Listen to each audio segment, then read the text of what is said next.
So, ano na bang nangyayari sa ating bansa ngayon, mga kasampiak? Kasi, ultimong yung Malacanang, hindi na natin alam kung ano yung mga pinagagawa nila.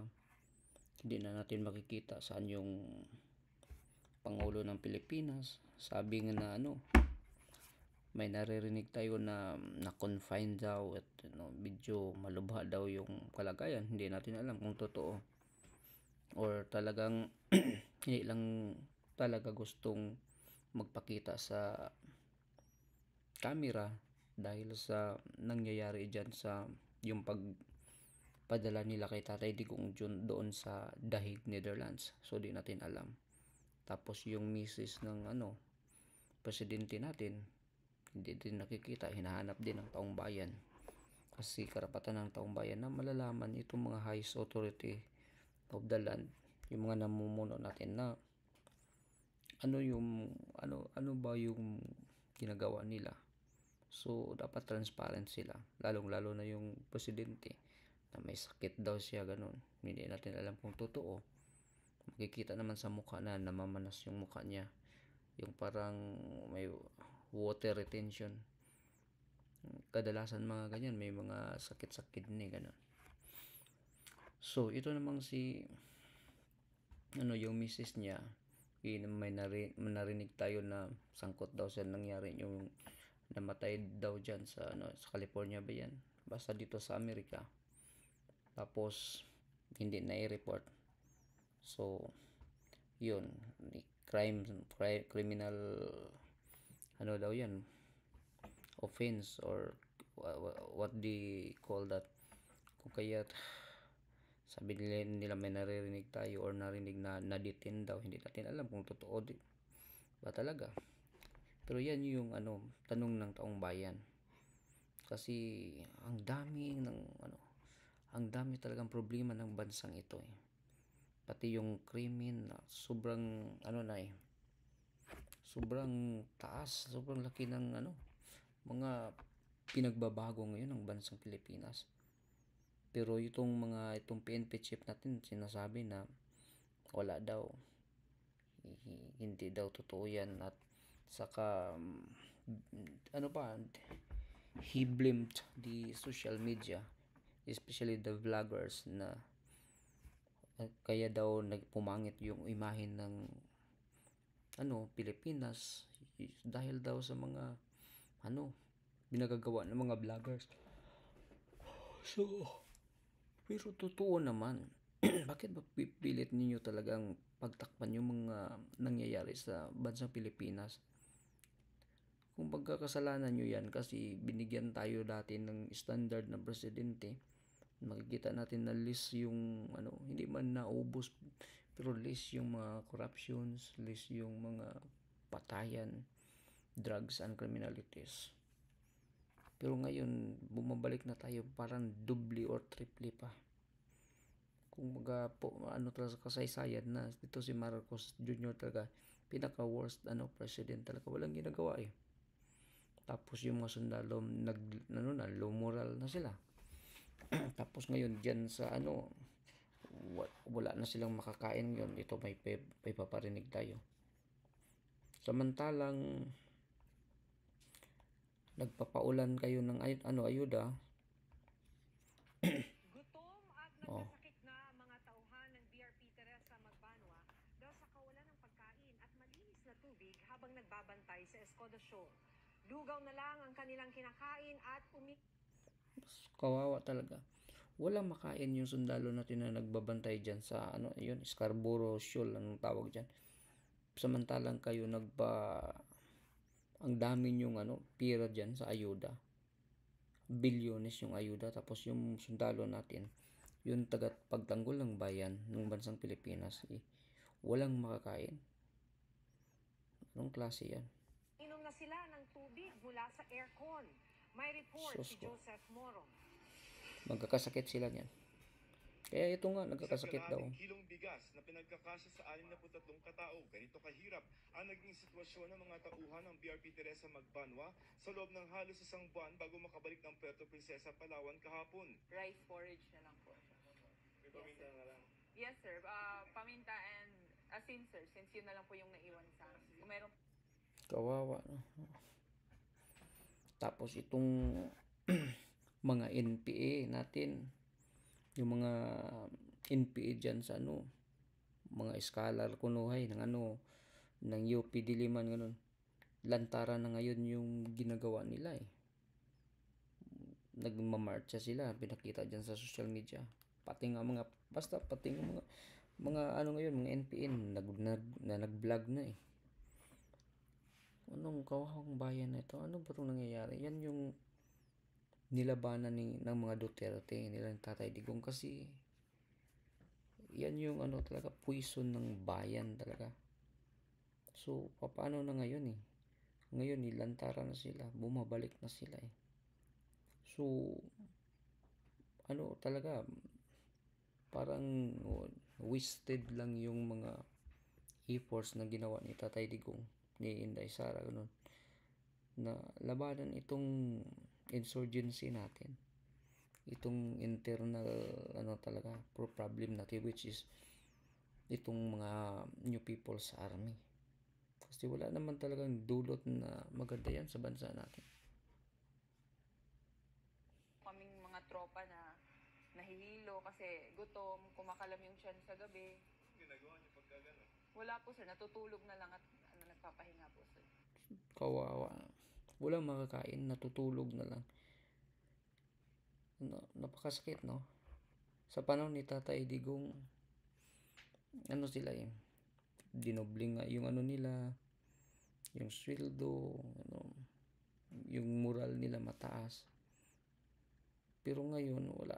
Ano nang nangyayari? Saan ba ano bang pinagagawa ng ano, commander-in-chief natin, si Bongbong Marcos? Tapos umiinom daw, iniinom pati mga tubig, yung tubig ng aircon. Pero masakit talaga isipin. Dito tayo sa kabilang ano naman.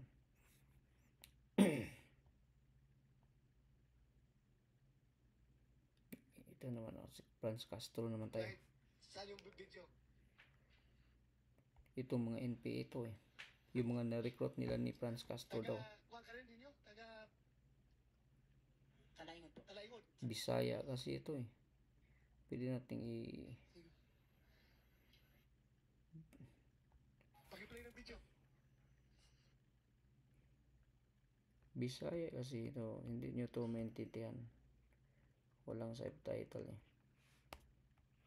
Basta dito na tayo sa kabila, kasi basta ito pinakita yung ano talaga na yung nag-recruit talaga yung mga kabataan.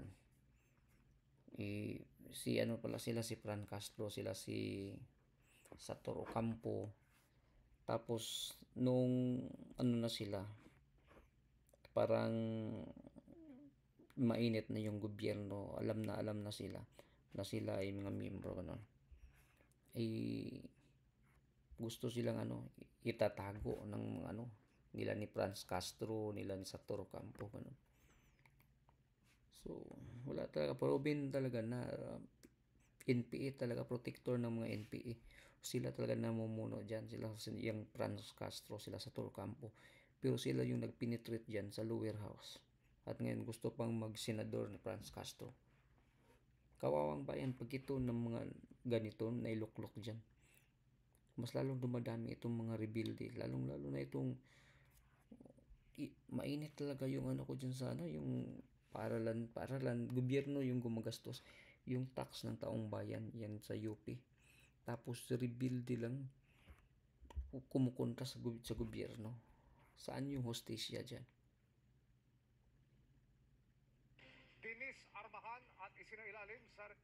Dito naman tayo sa ano, ito mga pulis na ano daw, nagnakaw umano ng milyon-milyon mula sa ino-operate nila sa Las Piñas naman. Nakitaan namin ng ano, mga paglabag. So, ito. Restrictive custody ang 8 pulis dahil nagnakaw umano ng milyong-milyong piso mula sa inoperate nila sa Las Piñas City. Ang kanilang operasyon, nakitaan umano ng iba pang paglabag. Nakatutok si Marisol Abdurrahman.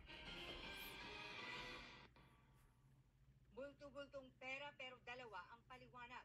Sabi ng 8 pulis na miyembro ng Special Operations Unit ng Eastern Police District, ito ang ipinangsul sa kanila ng inoperate na Chinese de las Piñas na wanted sa kasong illegal possession of firearms.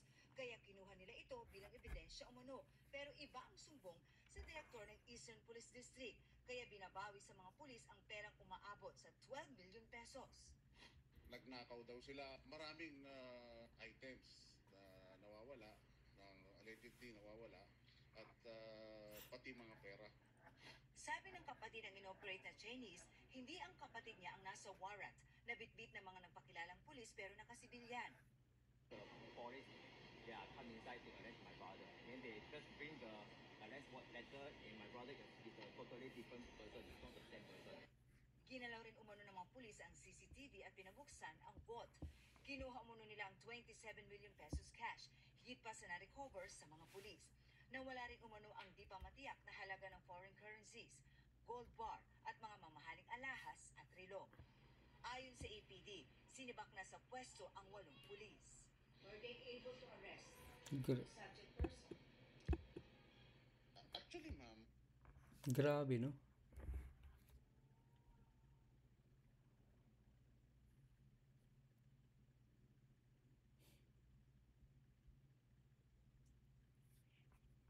Grabeng nangyari. Nakakaiyak talagang isipin nung panahon ni Tatay Digong, yung mga ganyan mga isolated cases na lang, pero ngayon bumalik naman sila sa tinaasan yung sahod nila, pero ito yung sukli nila. Nakakatakot yung mga pulis, mga ganun, pero sila mismo yung gumagawa ng mga katarantaduhan, ganun mga anomalya.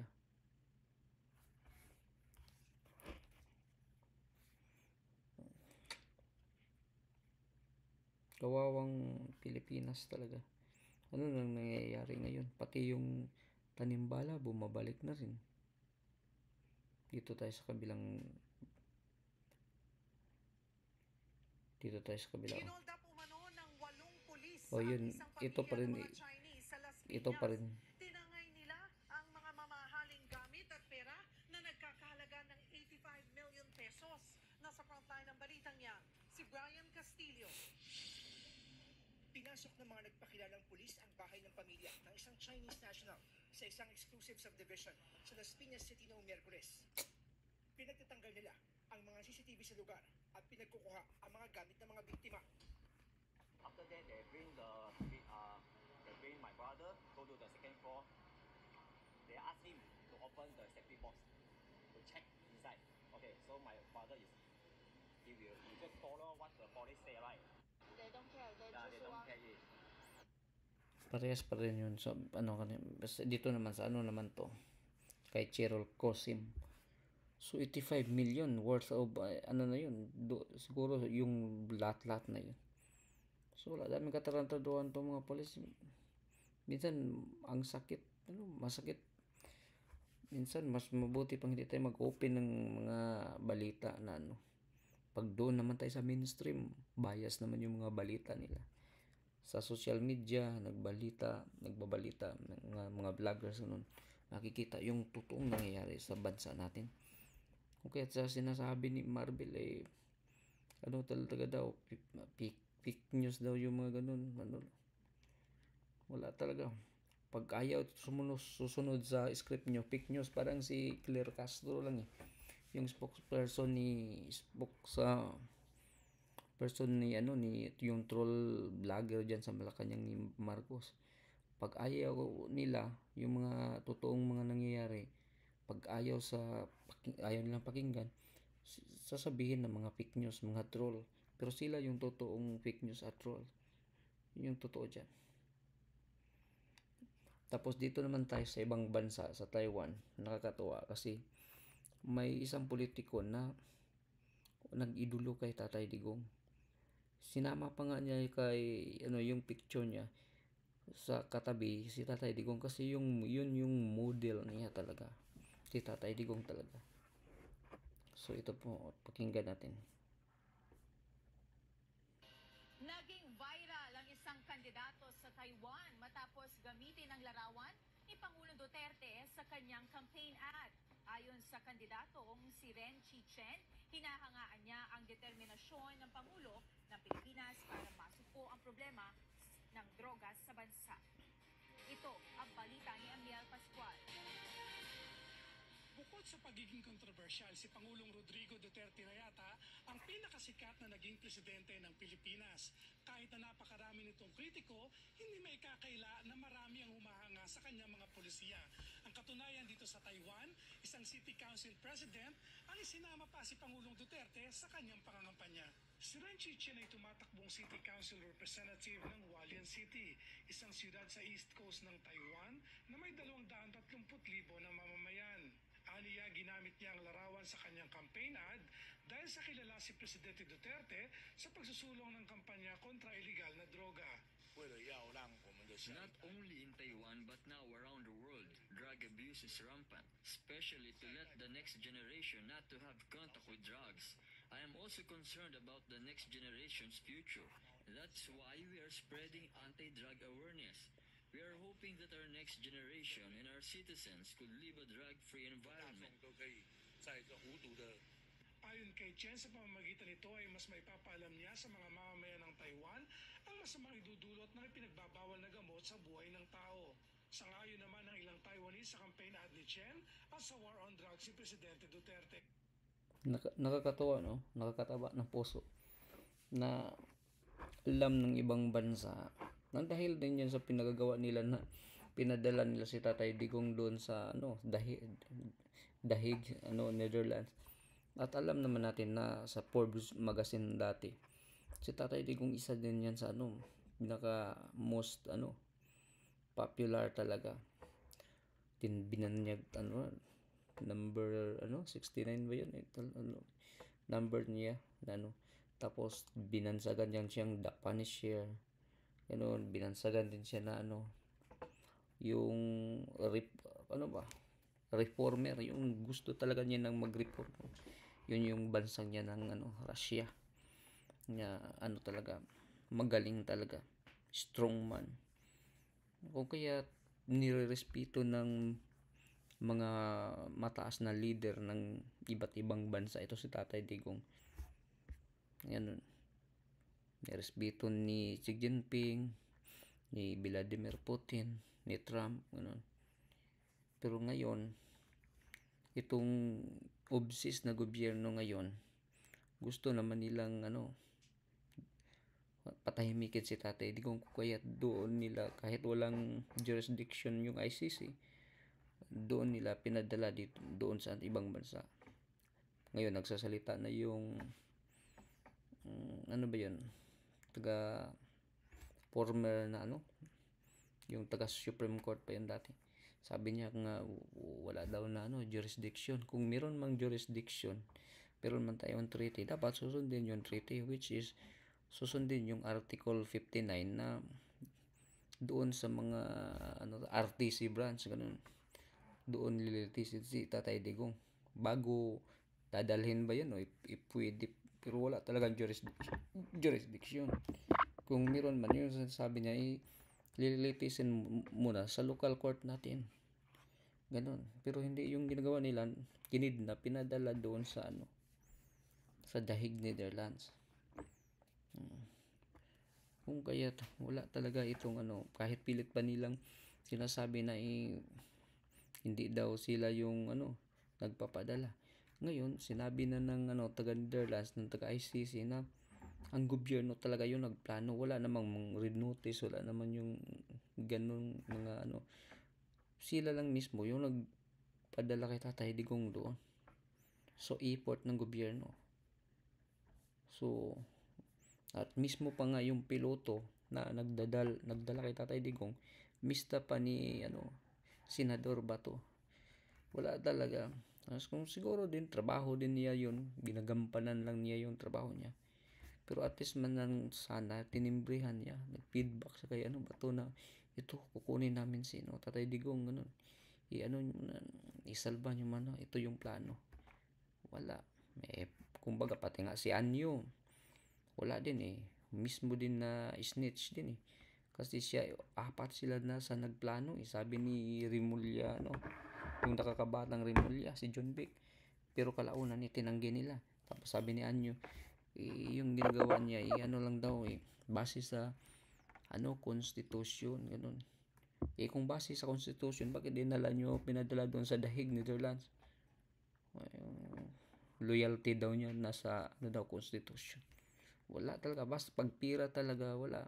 Kasi ultimo itong mista ni Senator Bato din, ito si Anyo,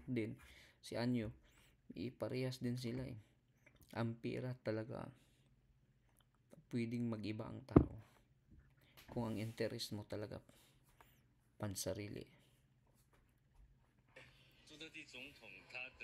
I personally approve President Duterte's ways of solving problems. I think he have a lot of guts. I really like his determination on fighting drugs. Buti pa itong mga Taiwanese. It's better not to use illegal drugs so that you won't put your life to waste and the country will progress. It's okay. Every country has its own way. I think it's not bad. Nowadays, young people, many middle and high school students use illegal drugs. Totoo. You will put your life into waste. Totoo. Sabi nga ni Tatay Digong, lagyan mo lang ng isang drug addict yung pamilya, magiging sira na talaga yan. Totoo talaga kasi base sa natin, experience sa mga kaibigan natin. Meron nga akong kaibigan, katrabaho dyan, nag-addictos, binidictos, ganun. Ang nangyari, pati yung mga kamera or mga gamit ng tatay niya, yung sa mga kapatid niya, nanakawin na niya kasi wala nang pantustos, ganun. Tapos naghiwalay din sa asawa kasi dahil sa yun, mga pinagagawa niya. So wala talaga yung epekto ng droga, nakakasira talaga ng pamilya, nakakasira ng utak, nakasira ng pamilya. Wala na talaga. Kumbaga pag ganyan na yung mangyayari sa bansa yan, hindi kasi yan naintindihan ng ICC. Pinadala natin si Tatay Digong doon sa bansa na libre yung droga. So hindi nila nakikita na masama yung droga kasi libre doon sa kanila. Okay lang sa kanila mag-addict. Tapos doon natin pinadala si Tatay Digong. Yung kultura natin iba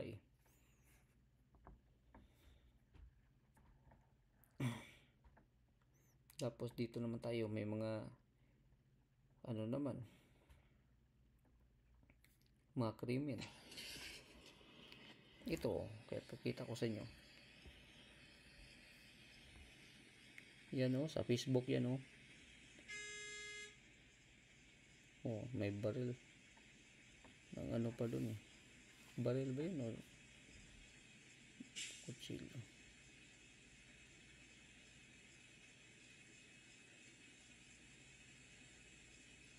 Hinold up yata yung driver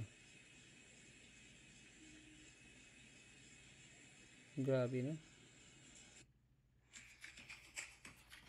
wala, dami na pero pag itong sasabihin tong nilang barbell, wala, fake news.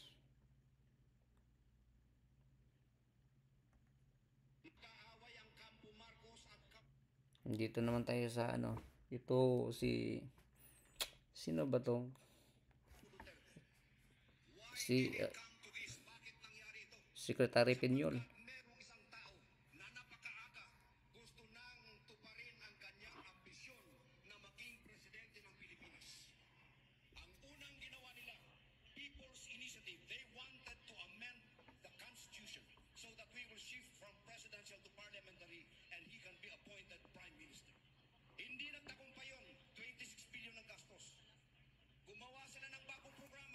Ayuda, etong mga perang binibigay sa inyo, hindi tutulong sa mahihirap.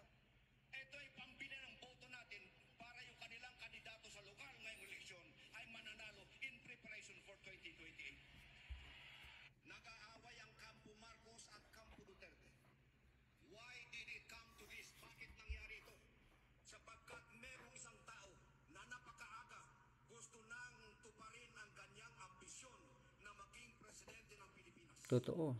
Ang unang ginawa nila, People's Initiative, they wanted to amend the Constitution so that we will shift from presidential to parliamentary. Yan yung totoo. Gusto nilang yan 'di ba? Yan yung ni Romualdez noon na kaso palpak. Ayaw din ng mga taga kasama niya kasi takot din sila ng ganun eh. So kaya gumawa din sila na ito namang ayuda. And he can be appointed prime minister. Hindi nagtagumpay yun. 26 billion ang gastos. Gumawa sila ng bagong programa, ayuda. Itong mga perang binibigay sa inyo, hindi tutulong sa mahihirap. Ito ay pambili ng boto natin para yung kanilang kandidato sa Yan yung dahilan na ito para na kahit itong mga PhilHealth, mga SSS, yung mga natin kinuna ng pera dahil sa 89 billion yan dyan sa PhilHealth.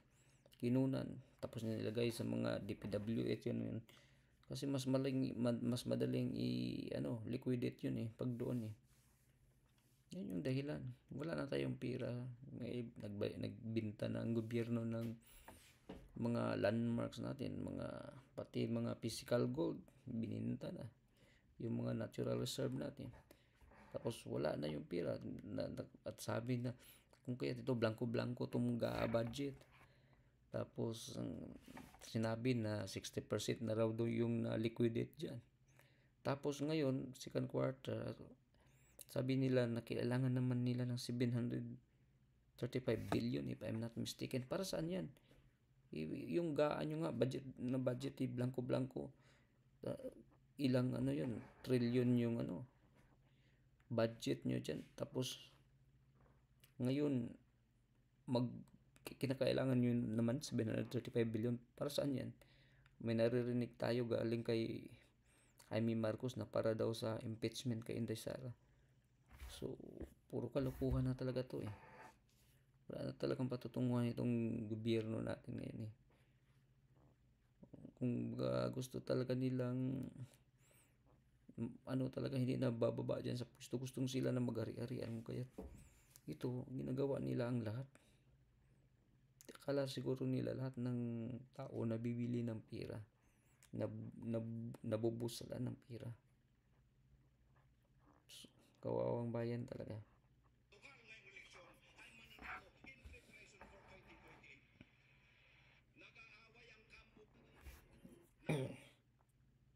Dito naman tayo sa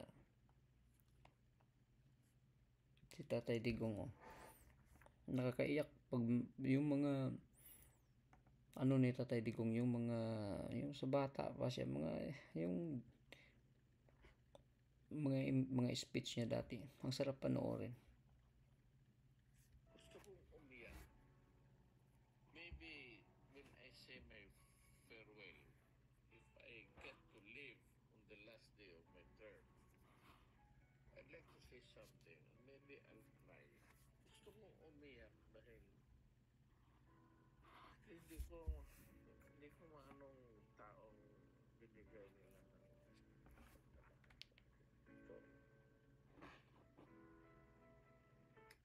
These days, we get everything delivered. May advertise pa. Ibalik natin sa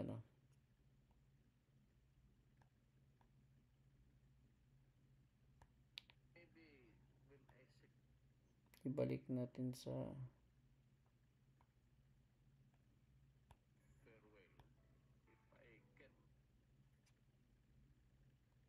farewell. ibalik natin sa simula. Gusto kong umiyak. Maybe when I say my farewell, if I get to live on the last day of my term, I'd like to say something and maybe I'll cry. Gusto kong umiyak dahil hindi ko maanong taong binigay nila ng pagmamahal sa ito.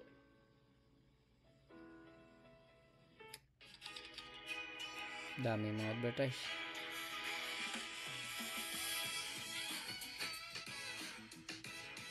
Tika. Gusto kong umiyak. Maybe when I say my farewell, if I get to live on the last day of my term, I'd like to say something. Maybe I'll cry. Gusto ko umiyak dahil hindi ko maanong taong Nakakaawa talaga si Tatay Digong. Totoong hero talaga, nagmamahal ng bansa. Tapos matanda na 80 years old, doon sa Netherlands itinapon ng gobyerno na dati pinalibing yung tatay nila sa libingan ng mga bayani. Walang kahit sino nagdaang presidente na gustong i-touch talaga yung problema na gustong ipalibing kasi takot sila. Pero si Tatay Digong pinandigan niya, tinayuan niya. Sabi niya, as a soldier and a former president, dapat ilibing natin yan. Pero wala talaga, hindi pinagbigyan ni Marcos Jr. talaga yan ng importansya. Tapos binudol pa nila. Not only that, binuntahan pa nila sa Davao para gagawing patakbuhin si Inday Sara. Magiging presidente. Sabi nila, ayaw naman tayo Inday Sara. So, pinupursige talaga nila. O sige, mag-vice presidente ka na lang. Kami yung magpresidente. Pero wala. Binudol talaga nila. Yun. Wala talaga. Tapos ngayon, papalapit ng eleksyon, meron tayong mga nakikita dyan na yung mga ballot boxes dyan sa Davao, nandoon sa pribadong bahay. So, anong nangyayari dyan? Kadalasan, mga ganyan, hindi nga tinatago talaga ng Comelec yan. Doon sa may mga bantay, mga gwardiya talaga. Katulad ng mga munisipyo ba siguro, or kapitulyo ba, ganun. Or ba. Kasi dapat talaga, hindi talaga yan magagalaw. So, ba to? Dayaan ba ito? Kasi 56 ballot boxes, if I'm not mistaken talaga eh. Kadlawan pa po ni sila nangakot. Kaya sir, kumusta na lang sa buhangin na kitabuan sa private area? Mao na ni. Sa mga bago pa lang nakasunin, balikod. Ang dami niyan. Mao ni siya ng mga election paraphernalia sa nasapon dito sa usa ka private nga balay sa Buhangin, Davao City. Buhangin, Davao City. Pwede tampered kung dito ka sa kuan walay gwardiya, wala tanan, pwede tampered dito. Binuangan nila. Wala tanan. So, wala. Gamitan ning mga Ano nang nangyayari dyan? So, totoo talagang may dayaan. Di ba? Parang mas may malaking dayaan na ngayon. Tapos ngayon, gusto naman nila yung talaga, yung online voting ngayon dito sa mga OFW. May plano talaga sila na dayain talaga ito eh. Lalo na sa mga OFW, gusto na yung online. Tapos hindi naman marunong yung mga kadalasan. Itong mga matatanda, hindi sila sophisticated or bang tawag, hindi sila talaga maalam dito sa pagdating sa mga online. Kasi dati pinapadala talaga sa amin yung ballot, yung papel talaga. Tapos ka lang, shading tapos email mo lang, i-drop mo lang. Tapos ngayon gusto nila online. Kung kaya tayo natin sa mga kababayan natin dito sa ibang bansa, katulad ko, doon kayo, bahala na ako pagpipila doon, kayo talaga kayo sa saan ba yan embassy or saan ba yung pwede magsaliksik kayo. Hindi pwede yung mga online, may katarantaduhan talaga sila plano. Kung kaya itong Comelec si Garcia, bayad ka ba ng gobyerno? Kasabuat ka ba? Kasi nung may abogado dyan nag-expose about dyan, kinakasuhan nyo at gusto nyo ipa-disbar kasi abogado siya, gusto nyo ipaano talaga. Tapos nung si Tatay Digong pumunta sa Hong Kong, may mga dyan, rumors na meron daw binabayaran. Talaga kayo sa mga OFW, lalo yung ginagalit. Anong sa tingin nyo, mga bayaran yan? Tapos gusto nyong paimbestigahan. Sabi ni Garcia, paimbestigahan natin yan. Pero may mga may mga mayors, may mga ano, yung mga governors or ano ba yun, congressman ba yun, basta doon sa Negros sa amin. Hindi nyo nga inimbestigahan. Tapos sabi niya, hindi pwede kasi hindi pa nag-start yung election campaign. Pero noong yung sa Hong Kong, gusto nyo paimbestigahan. Samantalang yung nagpapalipad ng mga pira doon sa mga ayuda galing dyan kay PBBM, galing dyan kay Tambaloslos, hindi paimbestigahan kasi nyo kasamahan nyo kasi kalaban nyo nila ni Arnie Tevez, kasi kalaban si Arnie Tevez nila ni BBM, nila ni Abalos, nila ni Boyeng Rimulya ni Tambaloslos. So pag kasamahan nyo okay lang, pero pag kalaban nyo wala talaga. Ang hirap. Kung kaya't nagkamali si Jose Rizal nung nagpabaril siya. Talaga, Pilipinas ang hirap mong mahalin.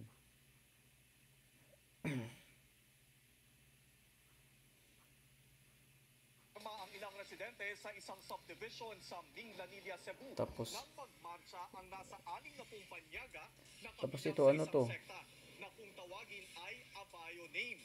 Ito may mga kulto na or mga wag naman sana mga ISIS na to.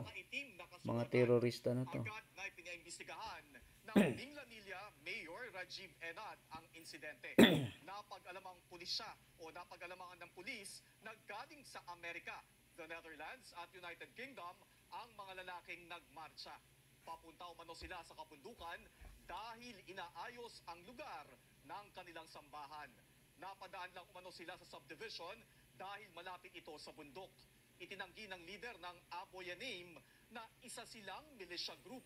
Humingi naman sila ng paumanhin sa anumang pangamba o kaguluhang idinulot ng kanilang pagmarcha. Nais din nila makipagdialogo sa lokal na pamahalaan. So, makikita nyo, sobrang talaga, hindi talaga mahigpit yung batas natin. Ang dali nila makapasok. Tapos malay natin, iba na yung mga pinagagawa nila dyan. Kulto or nagre-recruit na yan ng mga kabataan. Wala na talaga. Tapos dito, sa balita ngayon, kasi si Marcos, negative na negative 43 or basta negative na yung niya, rating niya dyan sa mga survey sa katotohanan ng survey. So ngayon si Inday Sara kinuna na ng niya yung mga gwardiya. O ito, one day ago, balita ng 1TV Philippines, sinabi dito, News Now, Vice Presidential Security Group. So kinuna na ng Presidential Security Group si Inday Sara. Diba dati nga siya nga yung nagtalaga dyan, binawang batas dyan. Pero ngayon instead na batas yan para magano ng mga vice presidente, para hindi na kasi dyan na talaga yan sila. Pero wala, yung batas binutasan talaga nila. Hindi talaga sumusunod ng batas ang gobyerno ngayon. So sabi dito, Vice Presidential Security Group binuwag umano ng Armed Forces of the Philippines na pinamunuan ni Browner. Itong asong aso tuta talaga to si Browner. Sino ba naman yung kapatid mo tinalagan ni McCoy Jr. as associate justice dyan yung si Mariette, ng pangalan yun, Mariette Browner ba yun? So wala talaga, bayad ka ba yung kaluluwa mo diyan, Browner? Wala, parang aso ka na lang, parang si Brownie ka na lang. Tinanggal at binuwag umano ng Armed Forces of the Philippines Chief of Staff Romeo Browner Jr. ang Vice Presidential Security and Protection Group kasunod ng mga issue at kontrobersya. Ang hakbang na ito ay isinagawa umano matapos i-relieve ang ilang miyembro ng grupo dahil sa kanilang di umano'y involvement sa paglipat ng Office of Vice President Chief of Staff Zulaika Lopez noong nakaraang taon. So ito yung ano, 'di ba, yung gusto nilang ipalagay doon, yung ano talaga, yung kasama ni Sara, Inday Sara. 'Di ba alam naman din si Zulaika Lopez, yung lawyer. Gusto nila ilagay doon sa ano yun, yung facility, yung mga ano talaga sa mga criminal talaga. Tapos 'di ba alam naman natin na may ano talaga, ano pang tawag niyan, kinasuhan pa nga si Sara, kinasuhan yung bodyguard niya, ganun. Yung bodyguard niya, sundalo yun eh. O, kung baga palusot lang tong mga ano ni Browner ngayon. Wala. Ang sakit sa ulo. Ano na bang nangyayari ngayon eh? Delikado na talaga si Inday Sara.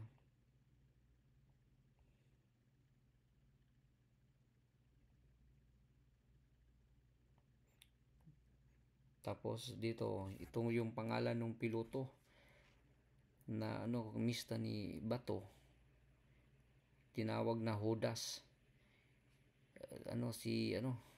Si Captain Johnny Gula or Gulya, pilot in command. So may mga picture pa dito sila si ano. So ito, mista ni Senator Bato. Tapos ngayon, ang pira talaga, wala talaga.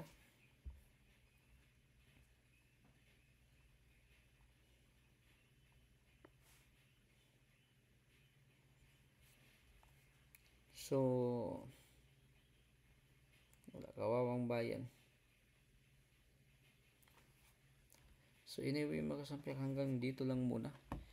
Kasi sasakit lang yung puso natin dyan, sasakit yung ulo natin sa mga nangyayari ngayon sa bansa. Pilit talaga nilang i-sway yung mga totoong mga nangyayari ngayon about sa GAA na blanco nila. Excuse me. Inantok tayo kasi alas 3 na ng umaga mag alas 4 na. So ito talaga, gusto na nilang i-sway yung mga totoong nangyayari sa bansa. Itong mga blanco na GAA. So at least may ano sila, ano na sila, may mga kaso na sila ano na. At yung ano talaga dyan, si Attorney Pasio pa yung ano dyan, tumayong abogado para kasuhan nito sila, si Tambaloslo, si Saldico, at yung Dalipi, anong tawag yun, yung taga Sambuanga, dahil sa GAA dyan. Hindi naman kasi nila makasuhan si Marcos Jr. kasi may immunity siya pero pag baba mo dyan sa pag hindi ka na presidente, mag wheelchair ka na yan. Yung kadalasan mong ginagawa ng mga presidenteng corrupt na pag baba sa pwesto, excuses na masakitin na. So anyway, maraming salamat mga kasampyak. God bless po sa ating lahat.